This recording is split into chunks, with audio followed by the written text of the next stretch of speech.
Pessoal da terceira série do ensino médio, bom dia, boa tarde, boa noite, não sei que hora você está assistindo esse vídeo, né? Novamente, retomamos as aulas, portanto também retomamos isso daqui. Afinal, é o meu combinado de criar aí o elemento, a possibilidade para ajudar todo mundo da melhor forma possível, né? Então, tanto para você que já é aluno, tanto para você que consegue acompanhar as aulas ou você que não vem direto, ou para você que de repente acabou de chegar na turma, não está com a gente desde o início do ano, aqui, professor Victor Eduardo, matéria de História, Escola Estadual Guerra Junqueiro, ano de 2025, vocês da terceira série do ensino médio, este vídeo é para o resumo do que nós tivemos nas aulas do mês de junho lá aqui na nossa escola, tá bom? É isso. Então, sem muita enrolação, né? Mês de junho foi até um pouquinho mais tranquilo em comparação ao mês de maio, por exemplo, então vamos lá. Primeira coisa, então, só para desencargo, né, a gente não esquecer, como vocês podem ver aqui de canto, nós temos essa questão da habilidade, ou seja, o que nós, por que trabalhar com este ou aquele conteúdo, o que queremos desenvolver ali enquanto competência, enquanto habilidade, enquanto algo útil, habilidades que ajudam na vida social, na vida pessoal, na vida profissional, né, na formação de vocês enquanto membros da nossa sociedade, tá? Então, debater e avaliar o papel da indústria cultural e das culturas de massa no estímulo ao consumismo, impactos, com a necessidade de uma percepção crítica, isso se faz necessário porque com esses conteúdos, por exemplo, da matéria de História e de outras também do campo de Humanas, mas aqui no caso da matéria de História, a ideia é perceber isso, né? Fazer essa avaliação crítica do que é a indústria cultural, o papel que essa indústria cultural tem, como é que ela afeta as nossas relações no passado, no presente, como é que ela afeta a dinâmica da sociedade. Então, trabalhando com conteúdos como esse, na história, que a gente consegue desenvolver essa questão do debate, dessa avaliação crítica, né, de perceber até onde o consumo da indústria cultural ele é enriquecedor ou necessário e até onde o seu consumo, a forma como ele é feito, pode gerar danos na sociedade. Então, a ideia é por isso que nós vamos trabalhar aqui certos elementos. Então, vamos lá. No mês de junho, gente, logo no começo, na primeira semana, eu diria, eu basicamente trabalhei com 2 aulas do material digital que elas deveriam ter sido no mês de maio, se a gente seguisse a ordem, mas como o mês de maio também foi um pouquinho mais corrido com algumas coisas, eu percebi que era melhor falar com vocês com calma em junho, no começo, e deixar o mês de maio para outras coisas. A gente também tem a questão da matéria de geopolítica, né, que a gente precisou se dedicar um pouco mais também a algumas questões.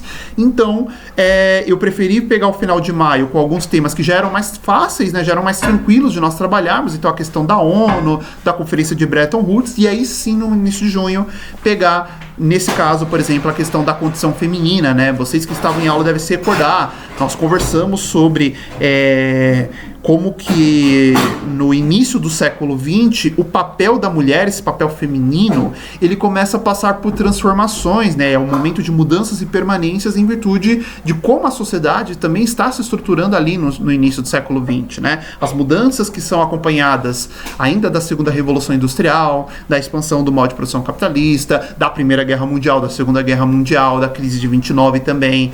E aí, aqui, né, no cantinho, como vocês podem perceber, tá? Só para desencargo, a presença feminina no mercado de trabalho foi incentivada por vários fatores. Aqui já levando em conta o contexto da Primeira Guerra Mundial e pós-Primeira Guerra Mundial, como o avanço da medicina, que reduziu a mortalidade no parto, por exemplo. Além disso, métodos contraceptivos permitiram o controle da natalidade, evitando assim gestações consecutivas. O acesso à educação superior também abriu novas oportunidades para profissões antes dominadas por homens. Paralelamente, o movimento sufragista garantiu o direito ao voto para as mulheres, inicialmente restritas às alfabetizadas e, portanto, à elite. Portanto, aí a gente percebe, nesse pequeno exemplo, como que essas mudanças em relação ao papel das mulheres na sociedade, elas vão, né, mostrando mudanças como o acesso ao mercado de trabalho, o acesso ao ensino superior, o acesso ao direito ao voto, e ao mesmo tempo que elas vão mostrando algumas permanências, né, um acesso limitado, controlado, segregado a certos segmentos da sociedade. Portanto, mulheres com mais posses, né, conseguiam ter isso, ao passo que mulheres com menos posses, menos poder aquisitivo ainda estavam à margem, né, desse processo. Foi mais lento para as mulheres com menos posses do que para as mulheres com mais posses, tá? Mas ainda assim, um processo gradual em todos os casos por conta da maneira como a sociedade vinha já se estruturando de outras décadas, de outros séculos, de outros modos, tá?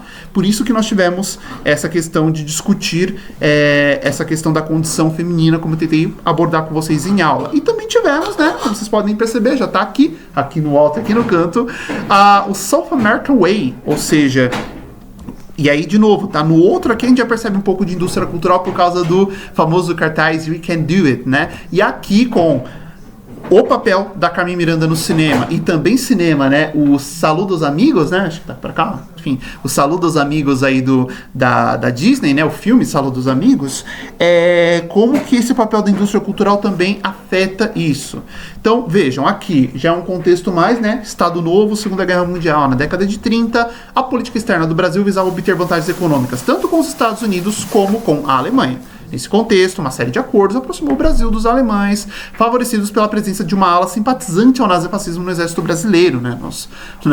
Novidade zero, né? Desculpa, novidade zero. Esse alinhamento fez da Alemanha um dos principais compradores de café e algodão brasileiros, segundo Boris Fausto, né? Um historiador aí muito importante, já falecido, sem dúvida, um dos mais importantes aí do século XX. Contudo, o início da Segunda Guerra Mundial e o bloqueio marítimo britânico interromperam as relações comerciais com a Alemanha, fortalecendo os laços econômicos entre Brasil e Estados Unidos. Então, vejam que o contexto da crise de 29, do Estado Novo e também da Segunda Guerra Mundial faz com que o Brasil, ora tivesse uma simpatia e uma procura maior de relações externas com a Alemanha, e depois, especialmente com a Segunda Guerra, essas relações se tornaram ainda mais firmes com os Estados Unidos, tá? E aí o South American Way, ele entra para explicar justamente essa aproximação maior, não só econômica e política, mas também cultural, que os Estados Unidos buscavam construir com a América como um todo, especialmente a América do Sul como um todo, no sentido principalmente de aproximação para garantir laços, poder e influência, do que necessariamente de uma relação de colaboração, de ajuda mútua. Não, é uma relação de buscar a maior influência possível, e o cinema teve esse seu papel, tá? Cinema, indústria cultural, como eu expliquei para vocês aí no início do vídeo, né, aquela questão da habilidade, cinema, indústria cultural, e o cinema fazendo essa coisa de estreitar esses laços, né? Então, a Carmen Miranda, né, uma artista luso-brasileira, participando de filmes em Hollywood, fazendo essa, vamos dizer assim, essa ponte Brasil e Estados Unidos. E do outro lado, também fazendo essa ponte, filmes americanos sendo cada vez mais difundidos no Brasil, e no caso, Saludo aos Amigos já sendo elaborado, já sendo produzido pensando nessa ponte, né, de influência estadunidense em solo brasileiro, com as famosas cenas do Pato Donald e do Zé Carioca, o Zé Carioca sendo criado como personagem da Disney para representar o Brasil nesse processo. Então, isso mostra o papel dessa indústria cultural e por que a necessidade de compreender por que esses filmes são criados, por que essas ideias são colocadas, por que essa narrativa é construída, o objetivo, a ideia, a percepção política, a percepção econômica, tá? Por isso esse trabalho na matéria de história também, tá? Que eu tentei aí abordar com vocês nas aulas de história, e espero que esses comentários aqui, com essas informações do vídeo, também possam ajudar a entender ou a refrescar a memória, tanto de vocês que participaram, quanto de vocês que não estavam nas aulas, tá? Sem crise. E por fim, né, já encaminhando aqui para os finalmente, o nosso mês de junho também foi o mês das provas, né?